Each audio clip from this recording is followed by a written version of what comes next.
ఇప్పుడే అందిన తాజా వార్త. బీఆర్ఎస్ వర్కింగ్ ప్రెసిడెంట్ మాజీ మంత్రి కేటీఆర్ కు ఏసీబీ నోటీసులు ఇచ్చింది.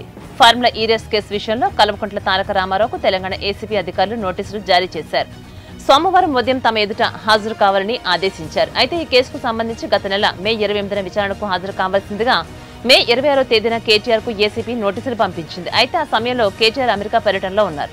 ఈ నేపథ్యంలో విదేశీ పర్యటన ముగిసిన తర్వాత విచారణకు హాజరవుతారని ఏసీబీకి మాజీ మంత్రి సమాచారాన్ని అందజేశారు. దానికి అంగీకారం తెలిపినటువంటి ఏసీబీ తాజాగా మరోసారి కేటీఆర్ కు నోటీసులు జారీ చేసింది. ఇక ఫార్ములా ఈ రేస్ కేసుకు సంబంధించి గతంలో ఒకసారి కేటీఆర్ ఏసీబీ ఈడీ ముందు విచారణకు హాజరైన విషయం మనందరికీ తెలిసిందే. ఇక జనవరి 6న లాయర్లతో కలిసి ఏసీబీ విచారణకు వెళ్లినటువంటి కేటీఆర్ ను అధికారులు అనుమతించకపోవడంతో తిరిగి వెళ్లిపోయారు. ఇక మరోసారి జనవరి 8న ఏసీబీ విచారణ హాజరయ్యారు మాజీ మంత్రి. దీంతో దాదాపు 7 గంటల పాటు ఆయనను ఏసీబీ విచారించింది. ఇక జనవరి 9న మరోసారి విచారణకు పిలవగా కేటీఆర్ సమయం కోరారు.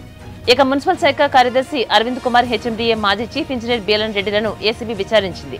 బీఆర్ఎస్ అధికారంలో ఉన్న సమయంలో హైదరాబాద్ వేదికగా ఫార్ములా ఈ రేస్ నిర్వహించారు. అయితే ఇందులో 55 కోట్ల దుర్వినియోగం జరిగినట్లుగా ఏసీపీ కేసు నమోదు చేసింది. ఈ కేసులో 3 పేర్లను ఏసీపీ ఎఫ్ఐఆర్లు నమోదు చేసింది. ఏ1గా మాజీ మంత్రి కేటీఆర్, ఏ2గా సీనియర్ ఐఏఎస్ అధికారి అరవింద్ కుమార్, ఏ3గా హెచ్ఎండీఏ మాజీ ఇంజనీర్ బీఎల్ఎన్ రెడ్డిల పేర్లను ఎఫ్ఐఆర్లో చేర్చింది ఏసీబీ.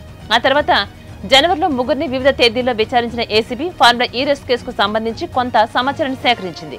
ఇక మరోసారి విచారణకు హాజరు కావాల్సి ఉంటోందని అలాగే కూడా ఏసీబీ చెప్పింది. అలాగే Greenko next gen MD Chalmal Reddy Anil Kumar కు కూడా ప్రశ్నించింది. అయితే వీరి 3ని విచారించి 3 నెలలు గడిచిపోయింది. ఇప్పుడు తాజాగా రెండోసారి కేటీఆర్ ను విచారించాలని ఏసీబీ నిర్ణయించింది. అందులో భాగంగానే కేటీఆర్ కు నోటీసులు జారీ చేసి ఈ నెల 16న విచారణకు రావాల్సిందిగా నోటీసులో పేర్కొంది.